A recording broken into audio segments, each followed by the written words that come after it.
What's good, everyone? It's your man Bigga P, and I'm here to talk about the pay-per-view from last night, the Canelo Lara pay-per-view. Overall, it was a very decent pay-per-view. I enjoyed it, with the exception of one fight. And originally, I wasn't sure if I was going to order it, but then I reasoned it. This could be like a belated birthday present to myself. So I was like, sure, okay, I'll order it then. So yeah, the first fight was Mauricio Herrera versus John Perez. It was a wonderful fight, wonderful opener, and I really like this fight because I'm seeing now that Mauricio Herrera is finally getting his due as a notable fight at 140 because he's put in work for a while. Um, and I really wanted to keep his momentum. I really want him to keep that momentum going, especially after getting robbed by judges in that fight with Danny Garcia, which he clearly won, not even like close. Like it was like 9-4, 8-4, 9-3 type of fight. But I already discussed that in my other video.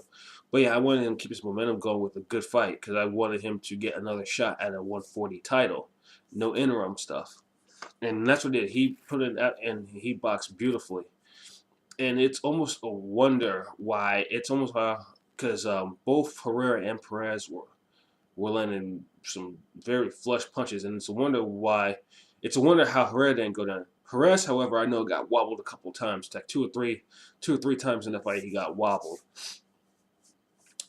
Which I think, which made the second half interesting because now Perez realized that he was in a fight, so pretty much the rest of the fight they were just close counts. They were just banging away in the center of the ring on the ropes, and it was a wonderful fight to actually watch. But I think Perez just simply didn't have the overall. Well, I wouldn't say because Perez to me looked like a more tired fight, even though Herrera had the cut on his eye. Um, Perez performed admirably, but I think it was just a little bit too much of the pressure, too much of Mauricio's experience and the chin, and he pretty much got outworked in the majority of the rounds. And 116, 112 was definitely my score on the card, and that's what two of the judges gave. So yeah, it was a wonderful performance, and my hats off to both of them. I definitely hope to. I mean, Perez will be back, I'm sure, and Herrera, I hope will get a shot at somebody's legit 140 title. I mean, the fights are there for him. I mean, I only wish that. Excuse me. I only wish that. I mean, if he could actually get the fight with Algeria because he would beat Algeria, no question. Um, but I really hope that he does get that rematch with Danny, or to give him the fight, or to give him a fight with Lamont Peterson. Either one. Like I don't. I mean, granted. I mean, fighting Jesse Vargas for me, that's an okay fight. But he's getting up in age, so I really want him to go after a bigger opponent with with a more, with the bigger title, so to speak. So that's my thoughts on that's my thought on that fight. The second fight was Juan Lopez versus Francisco Vargas. Um, I know if you, I mean, this was the fight. Like, I knew just Vargas was gonna win. I mean, not because of anything special that he does, I mean, other than he's a puncher, but simply that Wamba is done. His bell got rung way too many times for me to think that he was actually going to survive that fight, barring something in the Potts fight. Now, the Potts fight had everyone thinking that Wamba was back because he repeated that knockout that he scored over Ponce all those years ago. But even then, Ponce was still actually managed to drop him before getting dropped himself. So I just could not see I couldn't see a scenario where I didn't see Wawa was not gonna get stopped. And for a minute I thought okay, he was gonna use it for the first couple of rounds or so. He was actually using his boxing skills, moving a lot, very tentative to throw. These are things that Wawa can box. That's never been the problem for him. It's the fact that he likes to not box. That's what's got him to the point where he is today. And I was thinking, okay, if he boxes the guy, doesn't try to get into a slugfest, then he may do all right. He may actually go. He may actually win this. Then in the third round, of course, that goes all to hell, and Juan goes into goes into this dummy fighting and absolutely trades with Vargas, and in the process gets knocked down. Um, it may look like a rabbit punch but in hindsight, you might as well count it as a knockdown because it probably gave Juan some couple seconds or whatever to actually recover from that shot. But he was clearly finished after that. Then this Juan's corner was like, yo, he's too hurt. We're not gonna let him out for the fourth round. So it was a great victory. Vargas will go on to probably more profitable fights at 130, and Juan really, really, really needs to stop fighting. I'm talking about seriously needs to stop fighting. He's done. Like I said, he has all the heart in the world. He still has his power and stuff, but his punch resistance is just it's too far gone for me to think, other than he turns into a very, very slick boxer, that he's going to continue and not get his bell rung, especially at 130. 130 has some punchers in that division, so it wouldn't be in his best interest to actually continue to fight. So yeah, that's my thoughts on that. And the second fight was Jonathan Oquendo versus Abner Mares. This was Mares' first fight. So he's coming back from getting knocked out by Johnny Gonzalez in one round last year. And when I heard that he hooked up with Virgil Hunter, I immediately I cringed because usually all these fighters that hook up with Virgil Hunter these days have had their styles change a lot. We saw this with Amir Khan versus Luis Galazzo, in which although Khan dropped them 3 times in the fight, it was more clinching. It was a punch and clinch. A lot of moving the legs around. A very horrific style to watch. I personally can't stand that type of stuff. And then I saw Mares, who had a perfectly okay style. Like, I wouldn't say the only thing that I took from Mares and Gonzalez was the fact that Mares got up, didn't really clear his head, and went in trying to trade with a guy who can bang. I mean, it wasn't like anything, because Mares prior to that I grudgingly give him respect. As much as I disliked him as a fighter, because he had a streak where he was going through a lot of good fighters in impressive fashion, barring that first Abeko fight, which he would have lost without if they'd actually counted all the blows. But that's for another conversation. So yeah, Mares didn't really need a style tweak. He just needed to know that when he got hurt, to give himself either go out to a knee to get a little rest, or to back away, or to move away, and not trade like an idiot. So with that being said, with this fight, it was a horrible fight. I'm not even gonna mince words. I couldn't stand watching it. It was the same nonsense that Khan did, and then Virgil, successfully put it on Mares, who had a pretty decent style to work with. I hated the punching, the clinching.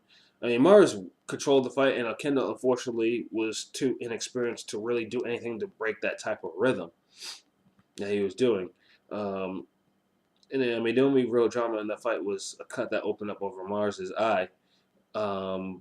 They said it was from a punch. They said it was from a headbutt. I said it was from a punch. I thought it was from a punch. I saw it was a punch that opened up. But Mares won. It was a dull fight. It was kind of a buzzkill considering how good the first 2 fights were.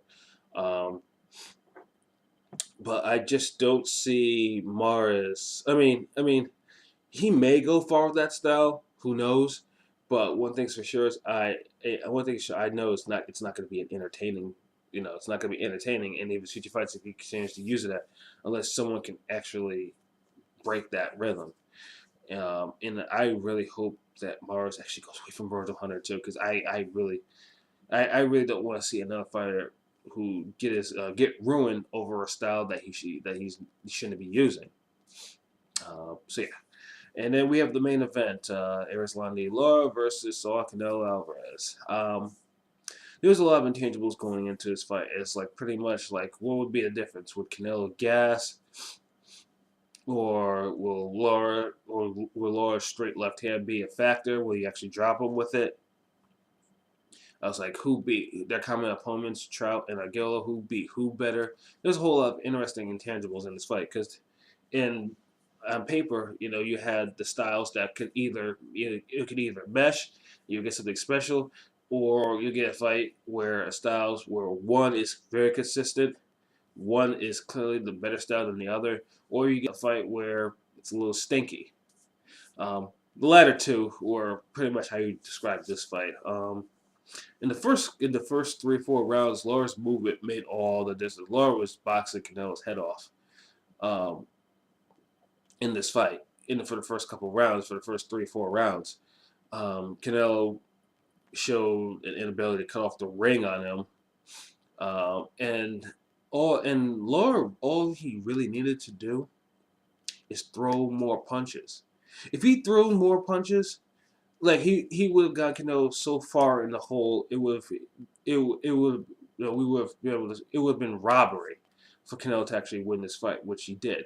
But Lara, in doing so, his offense pretty much was a jab, a flicking right jab, and a flicking right jab, and a straight right hand, no diversifying punches. So even though Canelo wasn't timing, couldn't cut off the ring on him, started hitting him with the body shots to slow him down.